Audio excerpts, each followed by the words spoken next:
Hi and welcome to Boston Media Theory. I'm Marcus Breen, and this is a program where we talk to people who live and work in Boston about their research, mostly to do with media and communication theory. It might be that they're academics, consultants, activists, anybody who in fact is engaged in the field of media theory and communication theory.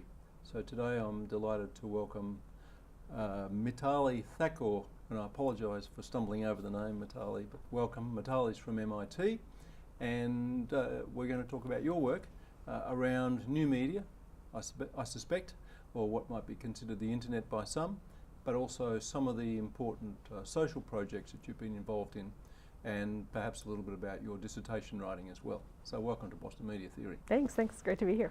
All right, good to see you. What I wanted to first clarify is the moniker or the name of the program in which you are working at MIT, which is, we know MIT is Massachusetts Institute of Technology, but the HASTS. What does that stand for? Yeah, so I like to joke this is the second longest department name at MIT. The first one I won't even get into, it's much longer. Okay. History, anthropology, science, technology, and society. So those are three different fields. We have people working at the intersections of history of technology, the anthropology of science, and then science, technology, and society, which is a discipline called STS that actually emerged out of sociology and anthropology. So people are looking at different ways of studying the social impacts or social dynamics of new technologies, but it also could be in historical context. So we've got folks working on everything from the history of aerospace infrastructures to how anthropologists and microbiologists come together to think about disease, lots of different intersections like that. So that sounds like you've got a very rich environment in which to undertake research. Yes. Yeah. Which I suppose is the definition of interdisciplinary research, isn't it? Yes. That people recognise that the disciplinary orientation that they may have no longer answers the questions. Yeah, and this is what really intrigued me about the program too when I first came here. And it's important to recognise that this is a program that doesn't simply take technology and work out how to commercialise it, which would be a very brutal but perhaps popular view of what happens at MIT. Yeah, and I think that's a really important point. So I'll just take my background as in anthropology and in gender studies, and a lot of people when they think about anthropology, they think that we are going into villages around the world and studying different cultures, and those are the roots of anthropology, but these can be actually very colonial and voyeuristic or violent roots. So around the 1970s there was a movement that some anthropologists called studying up. So let's actually look at people in positions of power, such as bureaucrats, scientists, the police, different people in positions of power as cultures in themselves. So for me that's very inspiring, right? How do we sort of turn the lens back on power?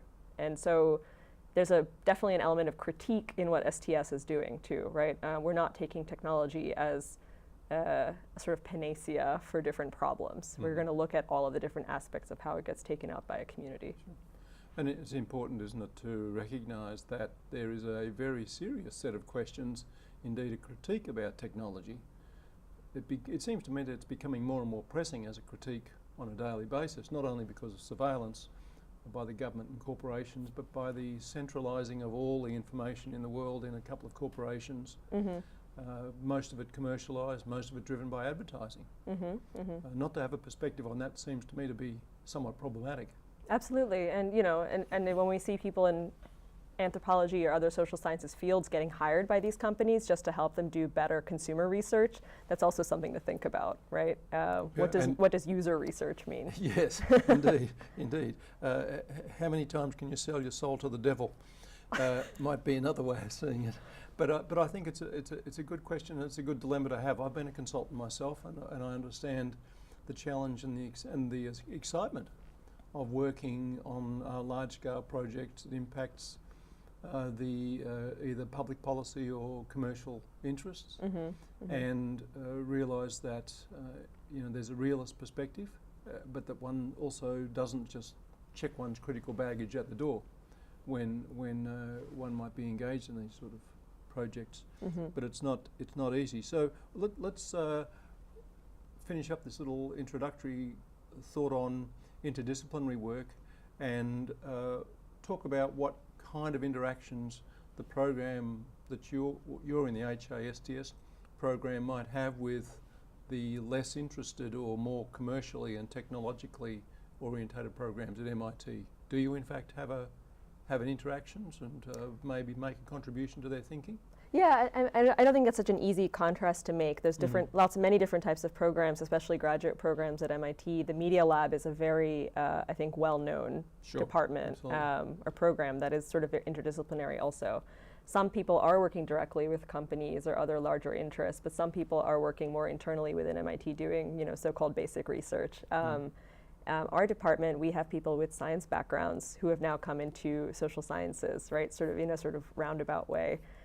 So a lot of people are working very closely with other departments at MIT, such as computer science or even math or physics. Right, that's great. That's great, and it's good to hear.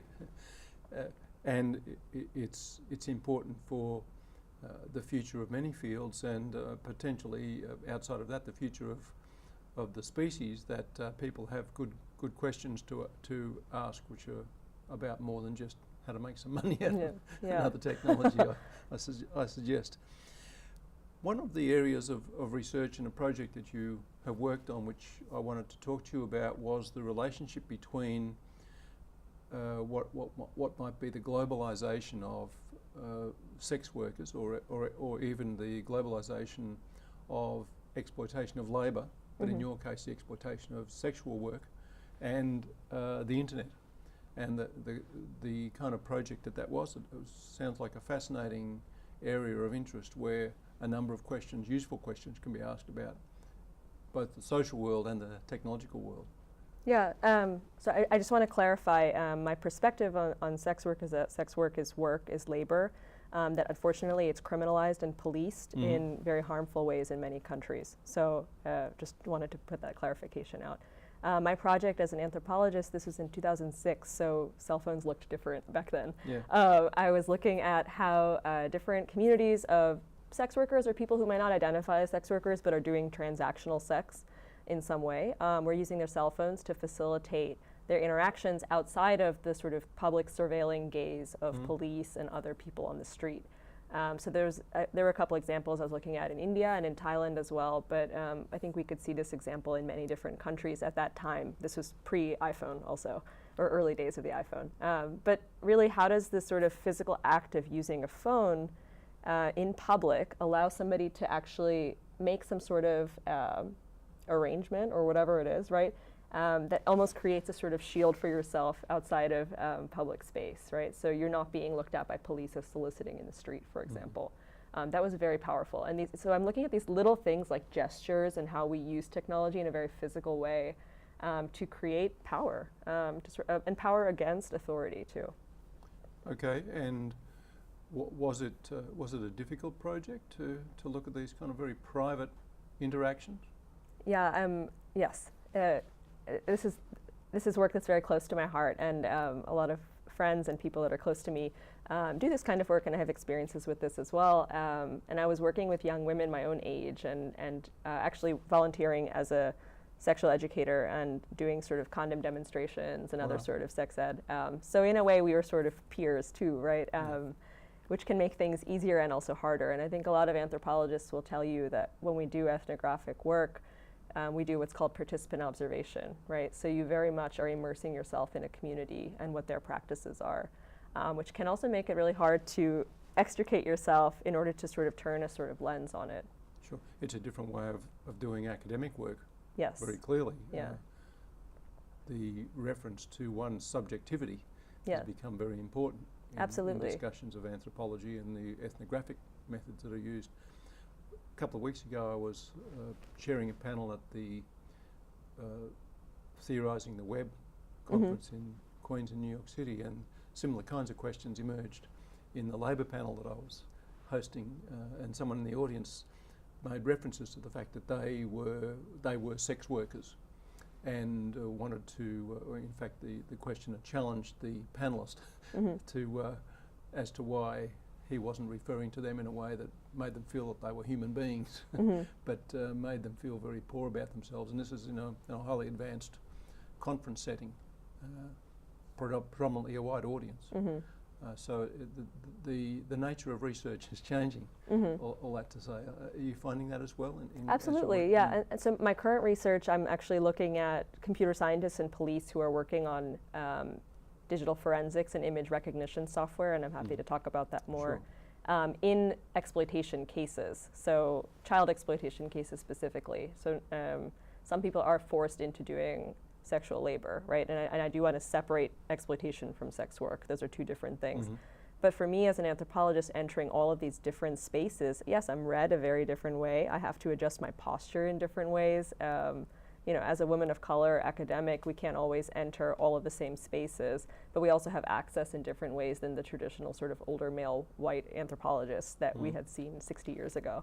And I think that having an open conversation about that is not awkward. That's absolutely necessary. To thinking about what power and subjectivity mean for this work. Sure, and it also is something I imagine is easier to deal with or easier to manage for people in a younger generation who have a different orientation through social media. Is that possible? Is that going too far? Yes and no, right? I mean, again, it depends where you're coming from and how you think about social media. And I have friends who don't use Facebook, for example, for different reasons, political reasons, social reasons, but who engage with Twitter or Tumblr in very powerful ways too. Yes. So when we say social media, it's also important to clarify people's relationships to different platforms. It is indeed, and I should ask you then about your comment about your ethnicity, your colour. I mean, are there issues that emerge there that you are aware of that are different? I mean, the sense that you may be treated or addressed differently, not only because you're a woman, but because you're a minority or a woman of colour? Absolutely. So some of my fieldwork has involved going to police trainings. So I went to Dallas last year. Okay. I know we're in Boston, but that's I'm sure that was a shock. And what does it mean to be? So I'm trying to be an anthropologist and sort of be behind the scenes, observe people in their sort of police training environment and how they're engaging with each other, and yet I'm hyper-visible, right? Yeah, yes. They're not used to seeing a young person of color in this sort of space. Of course there are, and I'm not trying to generalize. There are some police of color that are there as well, but it's a very different environment. So I do think it's changing the way we think about participant observation and how much someone can hide behind the scenes. Yeah. But I think you also have a very valuable and important role, pardon me, for the rest of us in terms of being able to embody the kinds of questions that we are unconscious of, right? By making that public. Let's talk about digital forensics. You explained a little bit about it, but this is your current work. So, what exactly does it? How exactly would you define this, and then the kind of work that you're working on? Yeah. So most people, when they think of the word forensics, you would think about a police investigation. So say there's been a death, and you would call in a forensics team to analyze different parts of the body and the scene and so on. So now digital forensics is trying to do the same work, but using photos and videos, right? So using actual digital evidence material. So now we take digital forensics, that concept, in the context of child exploitation. So I'm looking at child pornography, which is also called child abuse images in Europe, and so it's an interesting distinction to make. In the US, we call it child pornography. And the European definition is that this is the recording of a crime scene, therefore it's a child abuse image. So it's interesting to think about now. So digital forensics in that context is looking at a photo of a child exploitation scene to gather clues about, is this a missing child? Has this image been seen before? Is this part of a circulated set of child pornography? And who is producing these images, right? So how can we actually track information about this image? So this is a very interesting concept. What I'm interested in is, okay, so what else can we do with that software? And should we be concerned, right? Is digital forensics about finding children, or is it allowing us to do much more? Who else could be found using the same software tools? Right. Are you suggesting that there may be less of an interest in the mistreatment of children than would appear on the surface, and that's actually being used as a subterfuge for other purposes, or is this a sort of typical law enforcement criminal justice dilemma? Yeah. I think that's a tricky question to answer, and I have to be careful how I answer it because I can get into trouble, right? I'm not trying to say that we shouldn't be addressing serious issues of child exploitation. But what I do see happening historically and today is the use of abuse against children and the child specifically as a way to sort of smuggle in other forms of surveillance. And I'm just going to say that, right? So digital forensics can be, for example, matching different photos within a data set. So if you have a missing children's data set, the US has one, different countries have them, there's an international one as well, a database of missing children's photos. So the kind of milk carton image, right? But let's think about this a little larger. So a database of missing children now being matched with new images that might pop up on a social media site or somebody's personal computer or whatever it is. So it's tagging between these photos and trying to make a match. You could also match between video footage, CCTV footage, different crime scenes, whatever, right? Other sorts of databases. What this makes me think about is also border control. Makes me think about how we are doing counterterrorism work. It makes me think about which bodies are visible or hypervisible, right? So there's a couple anthropologists and social scientists, Simone Brown comes to mind, who's looking at this sort of historical surveillance of black bodies specifically using video footage and photo footage, right? So I'm trying to make these linkages between, okay, so this software that's being used to find children for this really great cause, how could it also be allowing these other things to happen? And we might politically, emotionally, personally agree with one of those courses of action, but certainly not the other. That's well, I don't know. I mean, I don't think that all people are in agreement on that, right? Okay. It depends on what you think about border control efforts. Sure. Absolutely, and it also depends, I think, on a larger and different social register, and that is what people think about sexuality. And that's, I think, many people would argue that it's fairly cut and dried as to definitions of innocence, definitions of intimacy, and so on, even sexual questions. But as Michel Foucault taught us, it's historically constructed well and truly over many generations, and it already differs significantly in different cultures, doesn't it? You were talking before we started about Thailand. Very different orientations amongst many people in Thailand about maleness, femaleness, boundaries between men and women for one thing, performativity of sexuality and so on. Very hard for a Westerner to get their head around that. Well, it's interesting that you bring up the question of sexuality too, because relating it back to the image recognition, digital forensics work, there are a couple countries and software designers who have come up with ideas about how to detect a gay face, or how to detect a sex worker's face, or or a porn star. These are very problematic, really disturbing types of research. Generally, they're kind of unfounded and it's unclear. But so there's a couple people. There's an artist in the U.S. who's come up with this, like, well, how to hide from machines, how do you hide your gay face from image recognition software? Because, like, what does that even mean, and what is that all about? And shouldn't we be scared? Shouldn't we be terrified if somebody could sort of see a gay face, whatever that means? What does that mean, right? How are we going to be mapping different vector points on a face to identify whether it's gay or trans or whatever it is? I think that tells us very explicitly what this surveillance is about, who's meant to be seen. Yeah, well, put it in pretty bold terms. I mean, it's basically about a prejudicial course of action that determines certain people can be identified and then action taken against them, or maybe not even that strong, but certainly an unfair kind of prejudice, which is kind of curious when you think that we've just gone through quite a few phases of liberalising gay marriage, LGBT rights and the like, and yet these same questions are emerging, or different questions of prejudice, extreme forms of prejudice, are emerging in the technology sector. One of the great contradictions, isn't it, of the field of STS. Yes, Technology and society. So digital forensics is clearly a very rich and exciting field in which to be involved, not only because of the technologies that are being developed, but other questions that are, I guess, ideological and also political within them. And I'd like to see more social scientists getting involved in thinking about how criminal proceedings are going to be handled in the digital realm.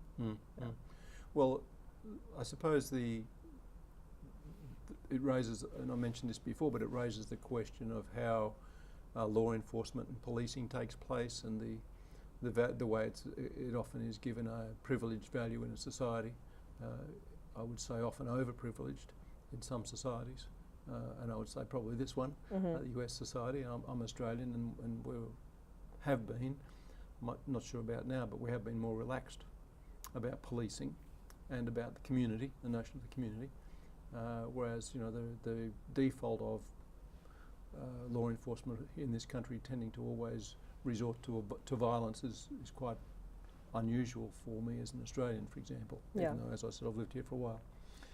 Let's move on to something that might be a little happier topic, and that is feminist STS studies and the importance of this project, the question of equality for women and what is happening there as you see it, in technology.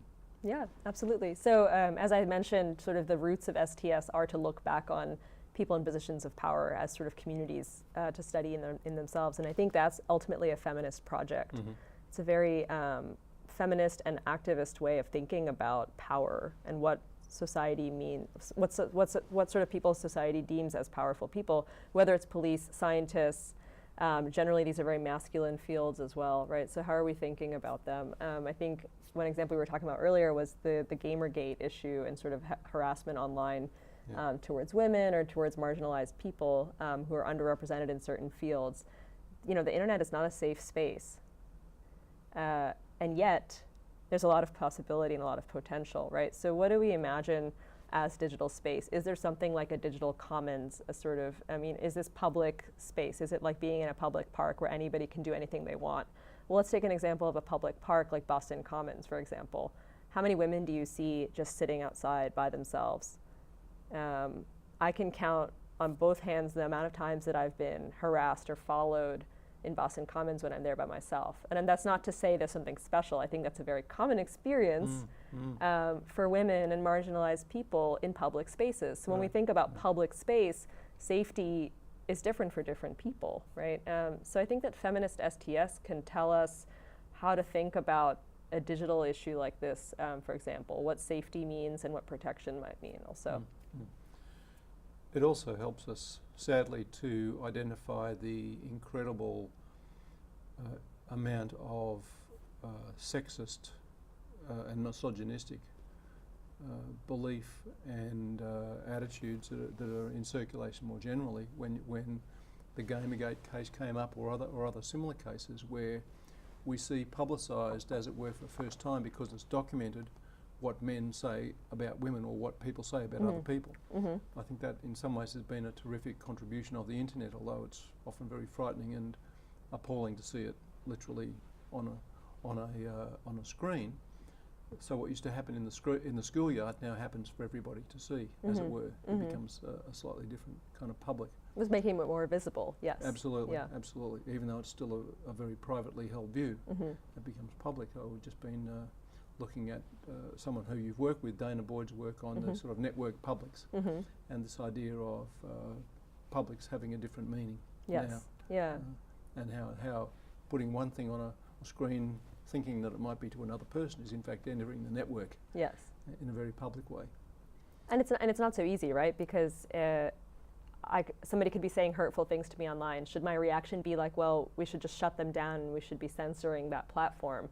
That's a very tricky, slippery slope, right? I'm not saying we should be censoring all kinds of harassment, but that's a very difficult question. So the Guardian newspaper recently decided to publish a lot of their comments, right? And so they had banned comments from a lot of articles, and they've been doing a study on what sort of comments they would ban or keep online, and what does it mean to sort of censor commenting on articles.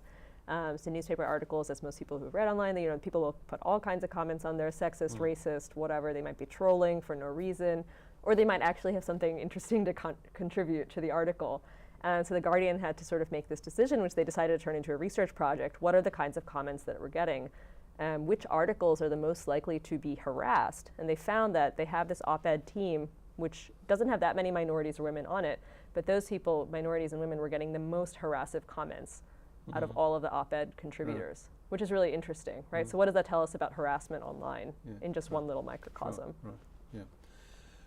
Disturbing. So let's finish on another topic, moving quickly along here, and that is critical race studies or critical race theory. Can you explain to us what that is and how you might use it in your work?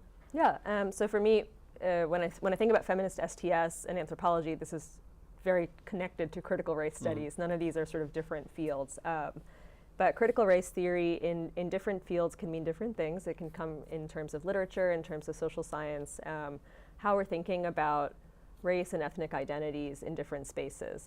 In my context, I'm thinking about, again, in digital space, how people of color are profiled or surveilled in certain ways that have historical roots to them. But I'm also thinking about how this ties into software design too, right? So when we think about the image recognition software, who is the sort of default person that the image recognition software is trained to detect? So if you talk to a lot of computer scientists, they're actually working with a sort of young white face, which is interesting to think about because now you're doing color and skin color detection and you're not able to properly detect for certain face colors, right? I don't know, or on the other side, you might be only trying to detect for certain face colors, right? And this is an interesting way to think about literally how race is detected by software. How do you train algorithms to detect race? Well, the whole question of algorithms, of course, has been an interesting one that will emerge in the STS field and in cultural studies and in media studies in the last couple of years. So it's interesting to think about how, again, these kinds of deterministic technologies can totally disempower some people in the society and obviously empowering others. Yeah, absolutely. And of course, a lot of articles about just what is an algorithm and how do we think about algorithms, and a lot of sort of fetishizing of the concept, which is not that complicated.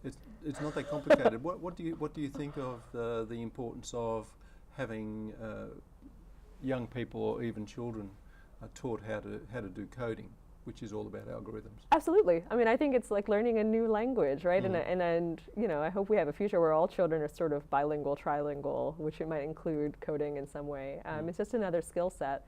But let's also be cognizant of which communities have access to be able to code and to even think about those possibilities, right? So taking the larger zoom out, right? I mean, there's basic issues with education that need to be dealt with first before kids are taught to code. Right, yes, well, having access to education. Yeah. Yes, and the fact that so many minorities in this country are so far left behind. Okay, well, we're pretty much out of time, so Matali, I want to thank you very much for your contribution. I know that we rushed through a lot of big concepts and a lot of terrific material, but appreciate your work. Thanks for having me. And it's great to have you. So that's it from me, another episode of Boston Media Theory. I'm Marcus Breen. Until next time, I'll say good night. See you later.